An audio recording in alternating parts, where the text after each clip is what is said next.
The Bengals suffered another heartbreaking loss, this time at the hands of division rival Baltimore Ravens at home by a score of 41-38. Boy, there is a lot to unpack about this game here on today's show. This is, of course, our instant reaction video here, just moments after this game has wrapped up.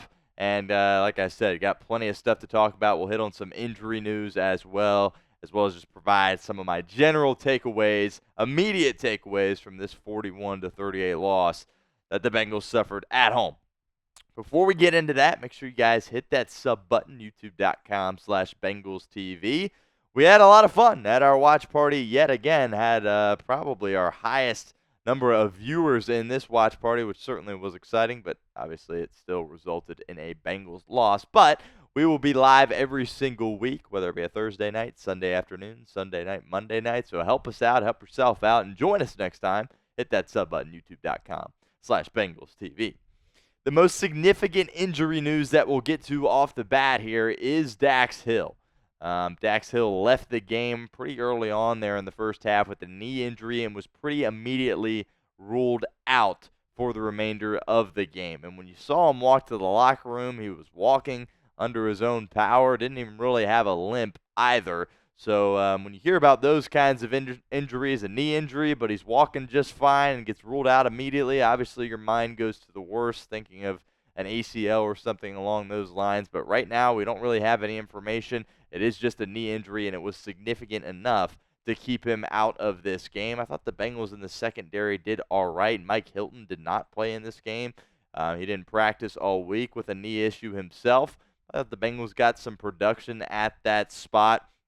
Jalen Davis was called up from the practice squad, played a lot in the nickel, so I think the Bengals did some good things in the secondary, but no doubt no Dax Hill was certainly a blow for that defense as the game progressed. Amarius Mims left the game on a cart for Cincinnati as he kind of got rolled up on, had like an ankle injury. I guess he didn't really get rolled up, but his leg kind of swung around and hit the leg of a defender. It was kind of a weird issue, but he left the game in the third quarter, and it was kind of like, oh, that could be an issue. Cody Ford came in, was playing that right tackle spot.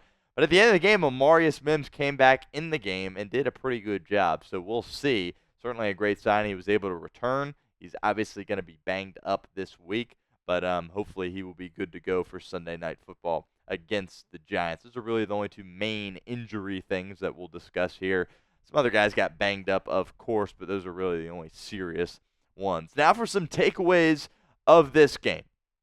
Joe Burrow, it kind of, I guess, a little bit went viral, I guess, throughout the week when he said that needs to play pretty much perfect for the Bengals to win this game. And the thing is he was really on that path to playing nearly perfect. And the Bengals really took control of the game going into half, a miraculous drive with, it was like 30-some seconds on the clock. They really did a nice job. They come out of the second half, score points as well, and that Bengals offense really was rolling as they scored touchdowns on their first 3 drives of the second half. But then with about 5 minutes left, Joe Burrow's trying to force a ball into Jamar Chase on just a little slant route, and Jamar Chase simply was not open. Marlon Humphrey did a great job on that route. He was able to pick it off, and ultimately that's what resulted in the Bengals losing the game. Also, they had an opportunity as well at the end of the game with 1.5 minutes and 3 timeouts.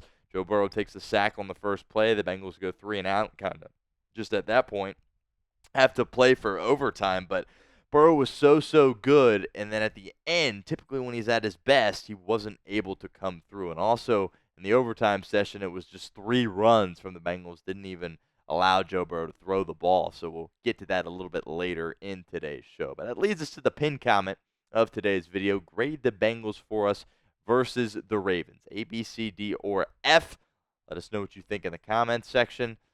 For me personally, I mean, you lost the game, so it can't be an A or a B. So I would say it's probably a C performance, despite the fact that the offense scored so many points and the defense really had their moments as well. But it is the pinned comment of today's video. So if that ad comes here on YouTube, that's totally fine. Get down in the comment section, take advantage of it, and let us know what you think.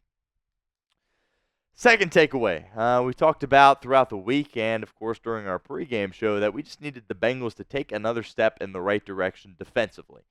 We saw improvement from the Washington game to the Carolina game, although it was still very bad. And I think it's safe to say we saw improvement again from the Carolina game to this game, despite giving up 41 points. As crazy as that might sound, but they really did a good job in the first half when the offense wasn't fully humming yet, kept the Bengals in the game. And Sam Hubbard really had a nice game, a nice bounce-back game for him. He's been getting a lot of criticism throughout the media and what have you, and he was able to really have a big sack on Lamar Jackson and, of course, tackling Derrick Henry in the end zone for a safety. So there were some things that the defense did that was a little bit better. I thought they were a lot better in short yardage as well in previous weeks when it was 3rd and short or whatever. It was like, the Bengals don't even have a chance of getting a stop here.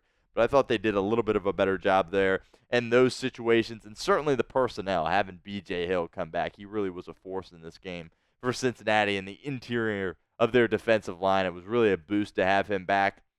And I think that also kind of opened up things for Sam Hubbard as well. And the Bengals were able to get some pressure on Lamar Jackson. Weren't able to necessarily get him on the ground very often, but they definitely were disruptive. I think that enabled them to have some success in this game. A little bit of success, some improvement, but obviously lots of work to do if this team wants to be a competitive football team throughout the season.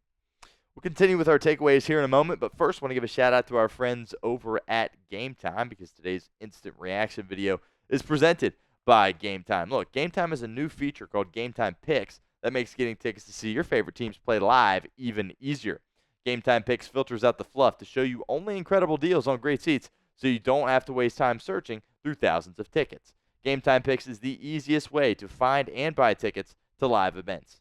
Tickets for next week if you want to go on the road and see the Bengals take on the Giants, or just stick around, wait for them to come back home, play Philadelphia. Those tickets are on sale. Head on over to Game Time and get the best deals possible. My two favorite features on Game Time are the seat views. Get a panoramic view from your seat in the app before you buy with Game Time, and also the all-in pricing. Toggling this feature up front allows you to see your total up front so you don't get hit with any surprise fees at checkout.